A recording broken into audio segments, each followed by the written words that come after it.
हम एमसीक्यू कर रहे हैं। पहला क्वेश्चन है, सुनिए, समझिए, पढ़िए। यदि आवेशित कणों के मध्य की दूरी आधी कर दी जाती है तो कणों के मध्य बल होगा। बताइए आंसर। आंसर में लिखिए A B C D. Answer D. Answer D बिल्कुल सही जवाब। बच्चों ने आंसर दिया है बिल्कुल सही। हेलो सर, डी होगा। हाँ, तो बिल्कुल सही बात। हमें मालूम है कि F is inversely proportional to R square. R square होगा तो दूरी आधी कर दी जाए तो F is inversely proportional to 1/2 square, तो F is directly proportional to 4। 4 गुना हो जाएगा। सभी बच्चों ने फटाफट आंसर दे दिए, बहुत अच्छी बात है। चलिए नेक्स्ट क्वेश्चन की बात करते हैं।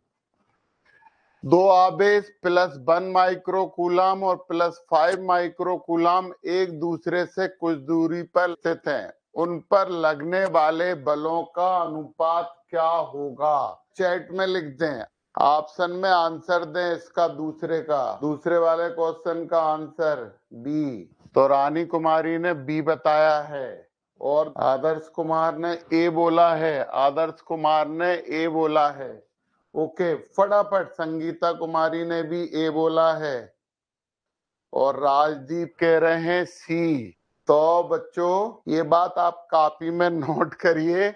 इसने रानी ने सही आंसर दिया है बी। सही जवाब है बी, क्योंकि जब दो चार्ज यहाँ पे रखते हैं तो ये इस पे फोर्स लगाएगा F12, इसे 1 बोल दें, इसे 2 बोल दें, और ये इस पे फोर्स लगाएगा F21, और हमेशा F12 बराबर F21 होते हैं। वेक्टर लगा दें तो माइनस लगा दें। तो न्यूटन के नियम में, मुरारी ने भी गलत आंसर दिया है, तो न्यूटन के नियम में दोनों आवेशों पे लगने वाले बल क्रिया और प्रतिक्रिया बल होते हैं। एक बात समझो ना तुम लोग, एक बात समझो, ये आपका 1 माइक्रोकूलम है और ये आपका 5 माइक्रोकूलम है। ऐसे समझें, बिल्कुल समझ में आएगा। आपको पता है F is directly proportional to Q1 into Q2, हमने पढ़ा है। तो इधर लगेगा, मान लो F1 लग रहा है तो F1 is directly proportional to 1 into 5, और इधर लग रहा है तो F2 लगेगा तो F2 also directly proportional to 5 into 1। बताओ ना, ये दोनों एक ही होंगे कि नहीं? जब आवेश पे बल लगेगा तो दोनों बिल्कुल एक से ही बल लगाएंगे। तो बेटा रानी सही जवाब, वेरी गुड। चलिए, सबको समझ में आ गया? आगे बढ़ जाए नेक्स्ट पे आते हैं। Question number 3। एक वैद्युत आवेश Q1 एक अन्य आवेश Q2 पर बल आरोपित करता है। यदि एक तृतीय आवेश Q3 निकट लाया जाता है तो आवेश द्वारा आवेश पर लगने वाला बल। बताइए इसका आंसर। दो आवेश एक दूसरे पे बल लगा रहे हैं, तीसरा आवेश उनके पास ले आए तो क्या होने वाला है? इसका आंसर बताइए। क्वेश्चन नंबर डाल के आंसर देना, बोलिए जल्दी से। बी। नीरज के यहां से बोला गया बी। ओके, और कोई बोलिए। राजदीप ने बोला है ए, बिल्कुल ठीक है। आदर्श ने बोला है बी। प्रशांत सर बोल रहे हैं मे बी सी, तो मे बी सी। चलिए, बाकी बच्चे एक बात कॉपी में नोट करें, दो आवेशों के मध्य लगने वाला बल, दो आवेशों के मध्य लगने वाला बल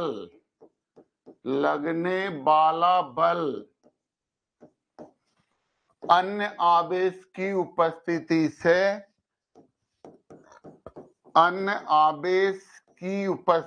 से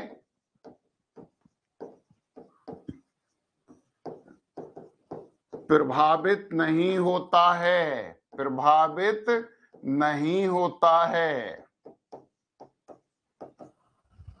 अब बच्चों को समझ में आ गया होगा। तीसरा आवेश ले आओ या चौथा आवेश ले आओ, उनके बीच कोई अंतर नहीं पड़ेगा। तो ऑप्शन है सी, तो सृजन ने सी लिखा है, संगीता ने भी सी लिखा, आरती ने।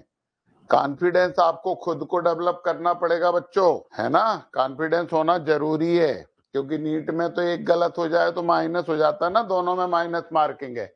चलिए ये बात नोट करो, कॉपी पेन सबके पास रखे हैं ना, ये काम की बातें मिलेंगी यहाँ पे। हाँ चलिए नेक्स्ट क्वेश्चन पे पहुंचते हैं अपन। नेक्स्ट क्वेश्चन, विद्युत आवेश Q को दो भागों में Q1 तथा Q2 में विभक्त करके परस्पर R दूरी पर रखा गया है, दोनों के मध्य प्रतिकर्षण बल अधिकतम होगा।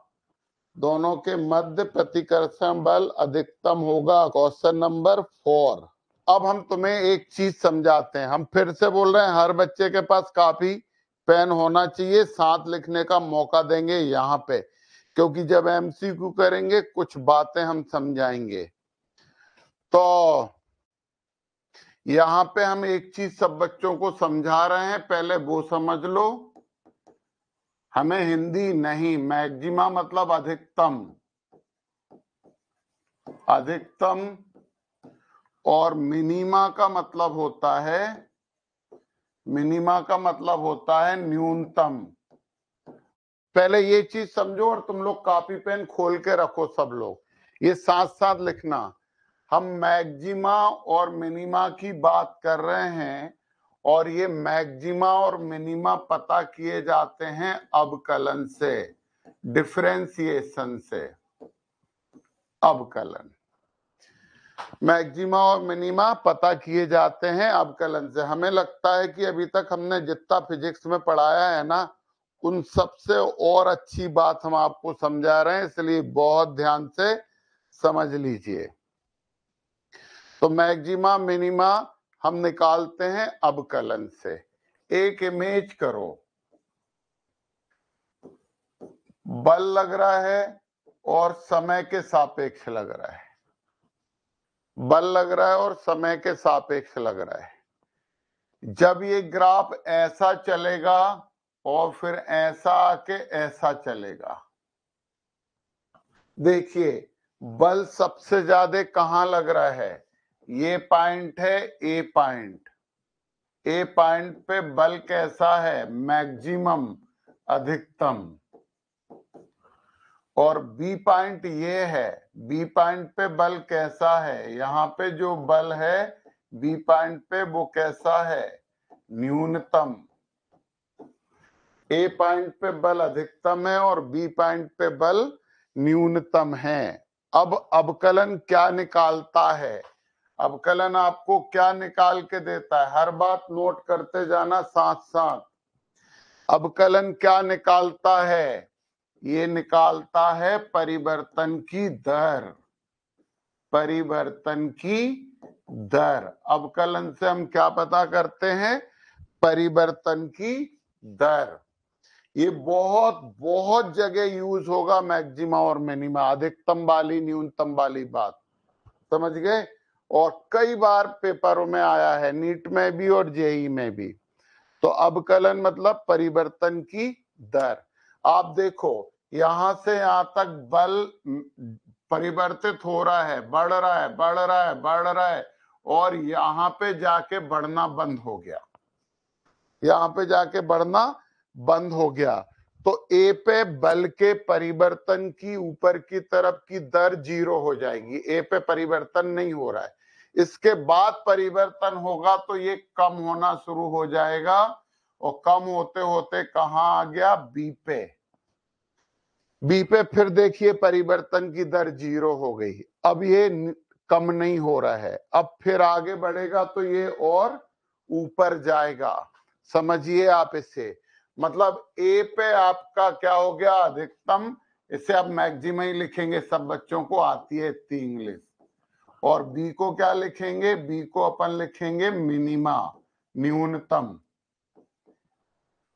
तो बच्चों हमने एक चीज देखी कि जहां पे मैक्सिमा था वहां पे परिवर्तन की दर खत्म हो गई, जहां पे मिनिमा था वहां पे भी परिवर्तन की दर खत्म हो गई।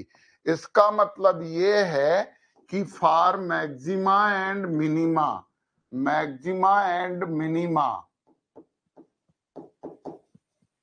इन दोनों के लिए dF अपॉन dt, परिवर्तन किसमें हो रहा है? बल में। किसके सापेक्ष हो रहा है? समय के सापेक्ष। 0 होगा। अब इंपॉर्टेंट बात सब बच्चों ने समझी। तो जहां मैक्सिमा या मिनिमा होते हैं, वहां परिवर्तन की दर यानी वहां पे अवकलन 0 होता। अब हमें नहीं पता कि यहाँ पे मैक्सिमा है या मिनिमा है, ये नहीं पता, परंतु इतना पता है कि या तो यहाँ मैक्सिमा है या फिर यहाँ पे मिनिमा है, ये हमें तो पता है। समझ गए? तो अब कैसे पता करें कि मैक्सिमा कब होगा और मिनिमा कब होगा? चलो हम आगे बढ़ते हैं और अब हम केवल बात करते हैं मैक्सिमा की। बच्चों देखिए, मैक्सिमा पे कम होने लगा बल, मैक्सिमा के बाद कम होने लगा। आप पहाड़ की चोटी पे पहुंच गए, टॉप पे खड़े हो गए, आगे जाओगे तो भी नीचे आओगे, पीछे जाओगे तो भी नीचे आओगे। अब ये मैक्सिमा के बाद वो माइनस हो जाएगा, मैक्सिमा के बाद इधर चलेगा तो भी नीचे, आगे चलेगा तो भी नीचे। तो अब इसका एक बार और डिफरेंशिएशन कर दें, D square F upon D T square, ये नेगेटिव आएगा। मैक्सिमा के लिए दोबारा डिफरेंशिएशन कर दें, जिसके हमें कभी करना नहीं पड़ता, हम केवल ये कंडीशन लगाते हैं। इसका एक और बार डिफरेंशिएशन करें, अभी ऊपर की तरफ चल रहा था, अब नीचे आएगा तो ऋणात्मक आएगा। और मिनिमा के लिए क्या होगा? मिनिमा के लिए होगा D square F upon D T square is equal to positive. भाई सबसे नीचे है, आगे भी बढ़ेगा तो भी बढ़ेगा, पीछे चलेगा तो भी ऊपर आएगा। तो ये कंडीशन है मैक्सिमा और मिनिमा की। ये कंडीशन हर बच्चा नोट कर ले, और नोट हो गया कि नहीं बताओ, फिर हम ये एमसीक्यू करते हैं। तो मैं लग रहा था शुरू में सिंपल से थे, तो ऐसे ही होंगे क्या? एक से बढ़ के एक होंगे। अब चलिए, अब ये न्यूमेरिकल करते हैं। तो ये कंडीशन लगेगी, अब हमेशा यही लगाते हैं। चलो, आपको पता है कि दोनों आवेश एक दूसरे पे बिल्कुल बराबर बल लगाते हैं। तो विद्युत आवेश Q को दो भागों में बांटा है, मतलब Q बराबर क्या है? Q1 plus Q2। Q बराबर है Q1 प्लस Q2, लिखा ना? विद्युत आवेश Q को दो भागों में बांटा गया है, Q1 तथा Q2। हम यहां से इसी से Q2 निकाल लें तो ये हो जाएगा Q माइनस Q1। चलो, हम एक आवेश हमने Q2 माना, तो Q2 की जगह क्या लिखेंगे? Q minus Q1।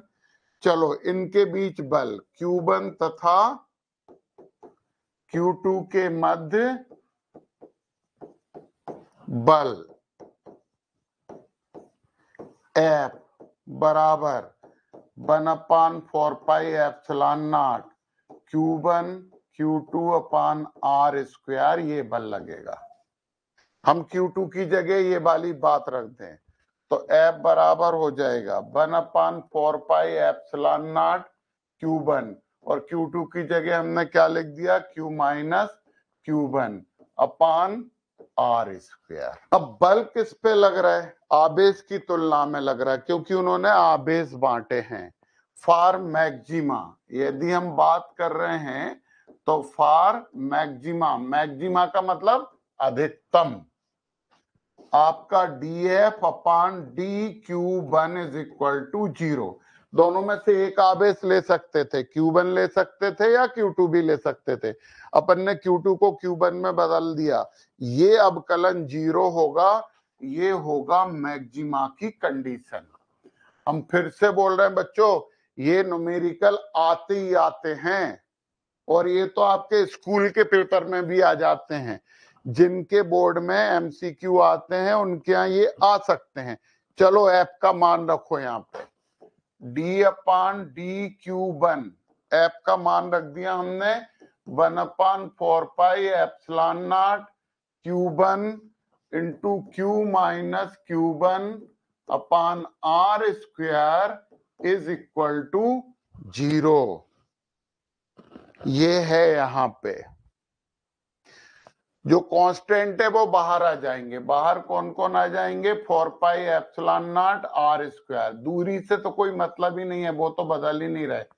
Sorry, d अपान डी Q1 और यहां बचा केवल Q1 Q minus Q1 is equal to 0। ये सब सामने जाके 0 हो जाएंगे।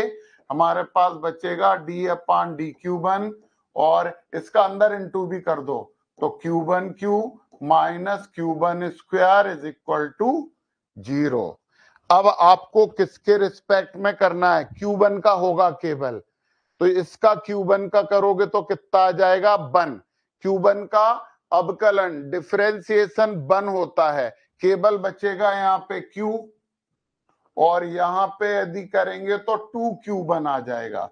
Minus 2Q1 is equal to 0। 2Q1 को सामने पहुंचा दें तो 2Q1 is equal to Q, तो Q1 is equal to Q/2। और हमें पता है कि यदि Q1 is equal to Q/2 है तो Q2 इज इक्वल टू भी Q/2 ही होगा। तो दोनों Q/2 है, तो हमारा आंसर है डी। अब किसी को पूछना है तो पूछ ले। रानी मैडम पूछ रही हैं, पूछो बहन जी, क्या पूछ रही हो? Hello sir. हाँ बेटा बोलो। जहाँ d/d1 है ना वहां से समझाइए ना। वहां पे 1/4 एप्सिलॉन नॉट वाला था। ये वाला? हाँ। ये सब सामने जाएगा, 0 से इंटू होगा तो 0 हो जाएगा कि नहीं बेटा? 0 बटे ये सब हो जाएगा तो ये खत्म हो जाएगा, केवल ये बचेगा बस Q1 Q और Q1 स्क्वायर। इसका अवकलन किया है। अवकलन और समाकलन बहुत अच्छे से देख लो बच्चों, क्योंकि ये तो फिजिक्स इनके बिना होती नहीं है। चलिए अब हम बात करते हैं नेक्स्ट क्वेश्चन। देखिए जरा, इसका आंसर भी डायरेक्ट नहीं हो सकता, करोगे तो बता सकते हो, यदि कर रहे हो तो बताओ कैसे करोगे। चलिए, 3 विद्युत आवेश 4Q Q और Q एक सरल रेखा में रखे हैं। रख दो, यहां पे रख दिया हमने 4Q, बीच में रखा, कितनी दूर पे है? एक सरल रेखा में 0 L/2 और L पे बिल्कुल बीच में रखा है। रखा रहने दो Q, ये वाली दूरी L/2 है यहां से यहां तक, तो अंडरस्टूड यार ये भी L/2 होगी और पूरी दूरी कितनी होगी?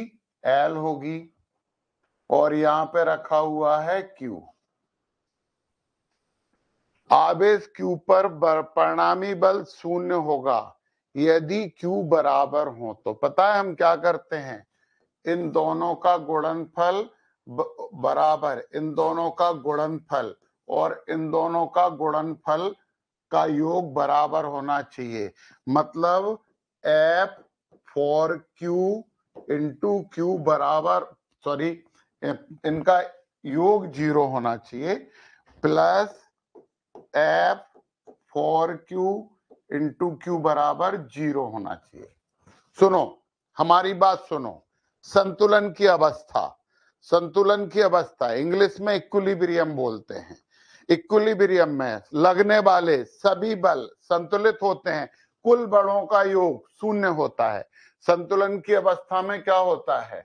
संतुलन की अवस्था में, संतुलन की अवस्था में, अवस्था में संतुलन को साम्य भी बोलते हैं। साम्य, संतुलन को साम्य भी बोलते हैं कि अवस्था में कुल बलों का योग 0 होता है। तो संतुलन की अवस्था में कुल बलों का योग 0 होता है। ये बात नोट कर लिया जाए।